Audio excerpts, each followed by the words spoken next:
The tunnel led us to a crumbling section of the Undercity, a maze of forgotten corridors beneath Venaré. Few dared to venture here. The Undercity was home to the Nameless, a loose collection of exiles, smugglers, and killers who had been cast out from the surface world. They had no allegiances, no oaths, only coin and survival. And Vayna, I suspected, had friends here.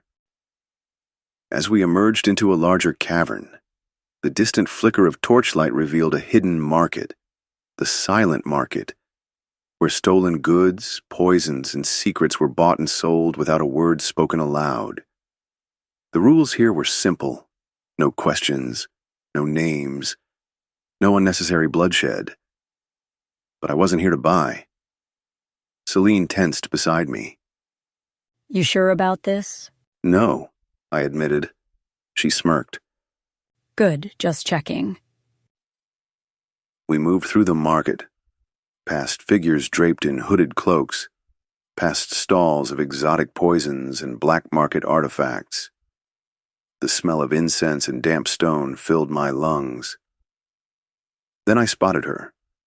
Vayna sat at a table in the farthest corner, speaking to a man with a deep scar across his jaw. She was too comfortable, too at ease. She thought she was safe. She was wrong. Celine and I moved swiftly, cutting through the shifting crowd. By the time Vayna noticed us, it was too late. I grabbed her by the wrist and twisted. She gasped as I pulled her knife hand away from her belt, slamming it down onto the wooden table. Her companion stood, hand on his sword. But Celine was faster. Her blade was already at his throat. Sit down, friend, she murmured. The man hesitated. Then he sat. Vayna's eyes flicked to me, filled with something that wasn't quite fear, but close. Raezur, you don't want to do this here. I tightened my grip. No, I don't. But I will.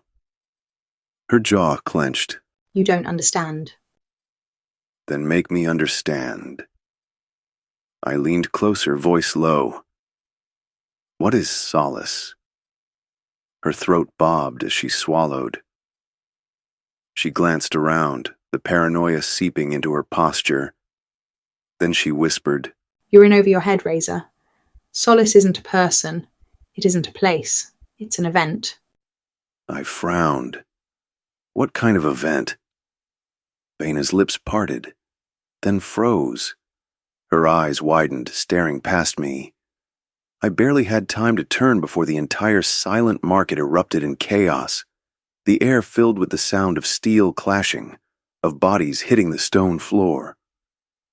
Hooded figures stormed into the market, their weapons glinting in the torchlight.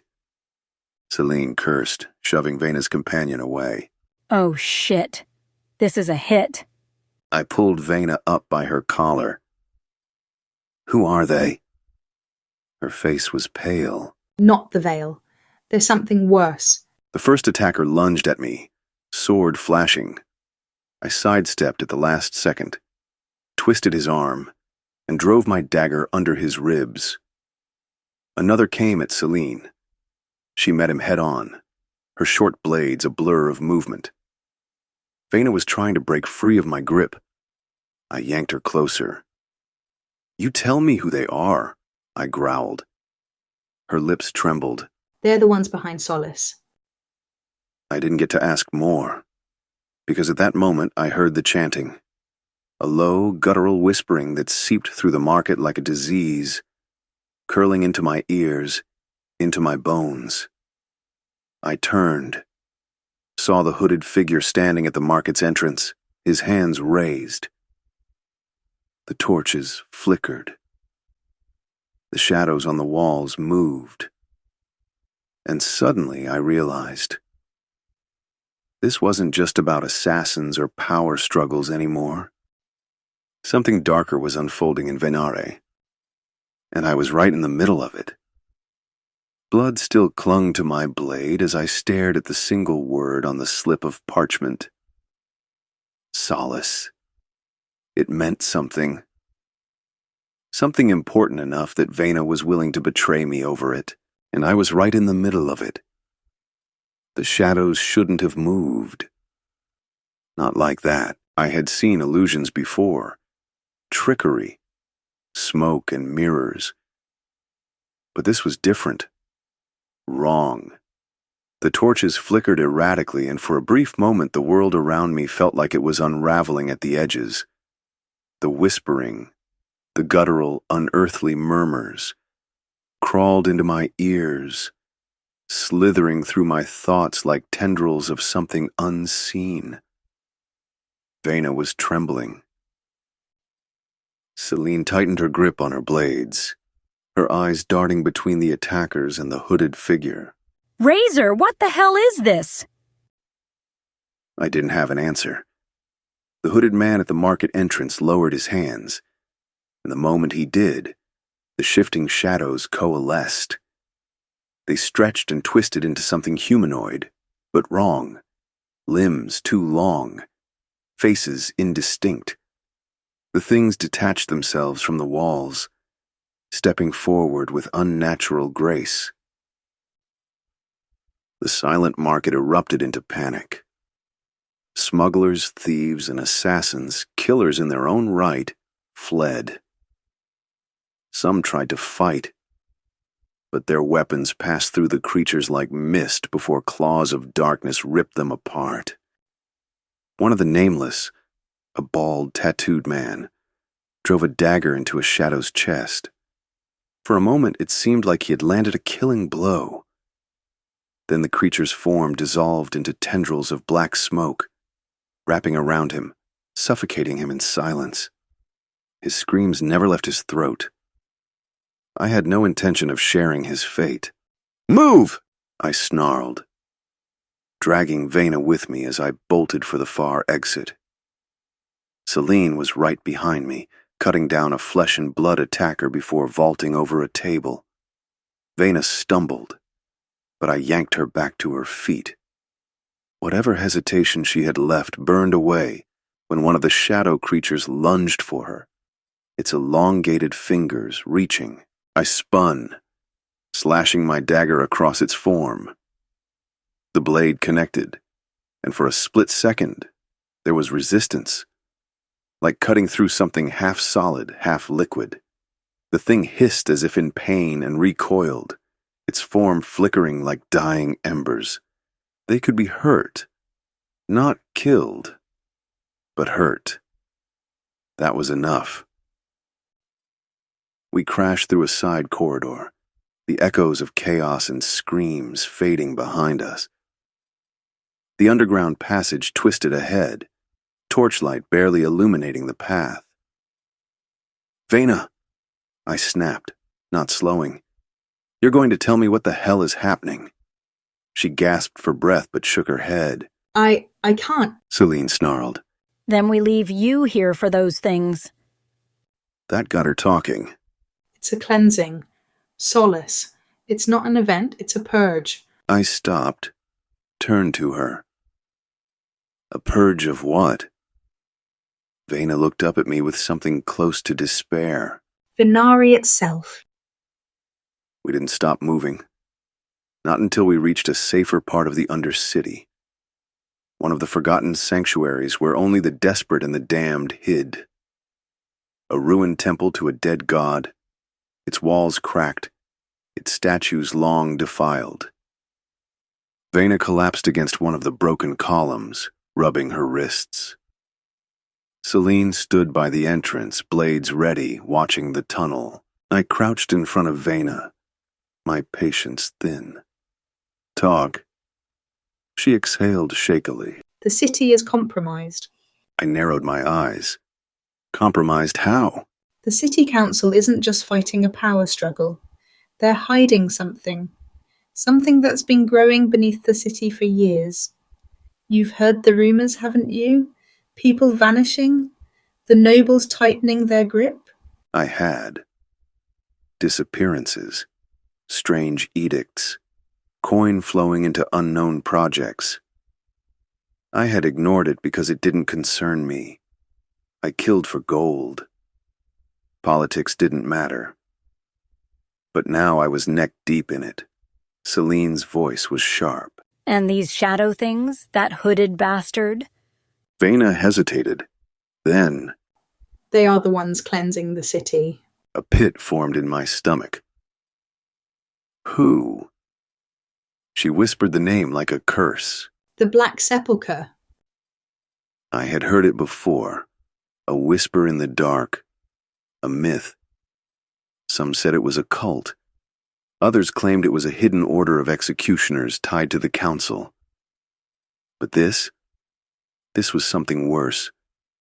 Vayna looked at me, her blue eyes filled with something I wasn't used to seeing in her. Fear. I betrayed you. I sold you out to the Emerald Vale, but I didn't do it just for coin. I did it because they found out I knew too much. And if they think you do, too. Celine tensed. They'll erase us. Vayna nodded. For a long moment, I didn't say anything. Then I stood, rolling my shoulders. Then we make sure they don't. Celine arched a brow. And how do you suggest we do that? I looked toward the temple's entrance, toward the distant city above us. We go to the source, I said. The council. Vayna gaped. You're insane. You don't just walk into the council's chambers and start asking questions. I met her gaze. I'm not asking. Celine smirked. Now that's a plan I can get behind. Vayna exhaled. You're going to get us killed. I turned toward the tunnel. No, I said. I'm going to find out who really runs this city. I had taken enough information from Vayna, and with a parting glance, a cold, deliberate look, I made it clear I had no desire to cross paths with her again. Without another word, I turned on my heel, Celine falling in step beside me as we slipped like shadows from the temple's embrace. The rain came down in sheets, turning the stone streets of the city into a glistening, midnight black tapestry. A storm rolled overhead, its growl swallowed by the heartbeat of the city.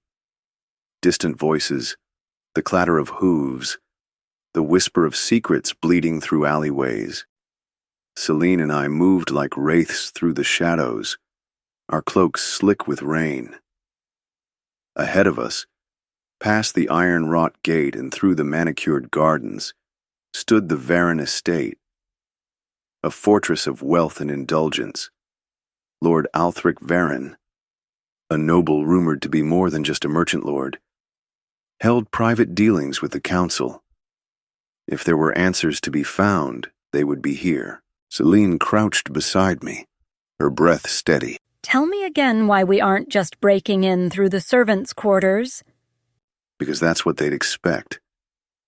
I watched the guards patrol the outer perimeter, their movements disciplined, not hired swords, city enforcers. We go in through the upper level. Less chance of running into someone important. And if we do? Then we make sure they don't walk away. She flashed her knives, a silent promise of violence. That's the part I was hoping for. We moved, silent, precise. The estate's outer walls were tall, but nothing we couldn't scale. I leapt first, fingers finding the narrow grooves in the stone, pulling myself up with the ease of years spent navigating the impossible. Celine was right behind me, as quiet as breath. At the top, I pulled myself over the ledge, flattening against the rooftop. The estate was vast, a sprawl of interconnected halls, balconies, and stained glass windows depicting stories of the city's past. False stories. The kind nobles told themselves to pretend their hands weren't soaked in blood. Celine landed beside me, her voice a whisper. You see what I see? I followed her gaze to the windows. Most estates had soft, golden candlelight flickering within. Not this one. The glass was dark, ominous. No light, no movement. Something wasn't right. I motioned forward. We crept across the tiled roof, stopping at the highest balcony. I drew a dagger and slipped it beneath the window latch, easing it open without a sound. The air inside was cold, not the kind brought by the storm. This was deeper, unnatural. Celine slid inside first, landing lightly on the polished floor. I followed, taking in the room. A study. Bookshelves lined the walls, an ornate desk at the center. Papers and ledgers were scattered across its surface. A single extinguished candle sat on the desk's edge. Wax pooled beneath it. Celine moved toward the desk. I stopped her. Wait. I crouched, running a gloved finger along the floor. Dust. Undisturbed. The bookshelves, too, were coated in a thin layer. This room hadn't been used in weeks. Celine frowned. You think Verrin left? I didn't answer. Instead, I crossed to the desk and flipped through the papers. Contracts. Trade agreements. Nothing useful. Until I found a sealed letter. I broke the wax, eyes narrowing at the words inside. It read, Lord Verrin, the Council grows impatient. The purge has begun and your estate is no longer safe. We have moved your interests to the sanctum. Do not return. The Black Sepulcher has seen to it. The letter wasn't signed, but had two initials, A.R. Celine read over my shoulder, her expression dark. Sanctum? I exhaled. Whatever the Black Sepulcher is hiding, it isn't here. The Verrin Estate had been abandoned. Before we could process the implications, a sound drifted from the hall beyond the door. A shuffle. Celine and I froze. Not guards. Their boots would have been heavier, their steps confident. No, this was something wrong. I slid a dagger into my palm and pressed myself against the wall beside the door. Celine took position opposite me. The handle turned. The door creaked open. A figure stood in the threshold, cloaked, face obscured. The candlelight from the hall behind it cast an eerie silhouette. For a moment it didn't move. Just stood there. Then it tilted its head, just slightly toward me. I struck. My dagger sliced through fabric and flesh, but the figure did not falter. No cry of pain, no sound at all. Instead, a hand shot out, grabbing my wrist with inhuman strength. Then I saw the eyes beneath the hood. Not eyes at all. Black voids. Endless. Consuming. A chill slammed through my veins. Celine lunged, her twin blades flashing. She severed the figure's arm at the elbow, or tried to. The blade sank into flesh but didn't pass through. Instead, the wound sealed almost instantly, and the figure's other hand lashed out, sending her flying back into the desk with unnatural force. I ripped myself free, twisting my dagger into the figure's ribs. This time there was a reaction, a hiss, a sound that made my skin crawl. Celine recovered fast, flipping over the desk. Whatever that thing is, it isn't dying. I didn't argue. We had to leave. I threw a handful of black powder dust from my belt into the figure's face. It erupted into a brief, blinding flash.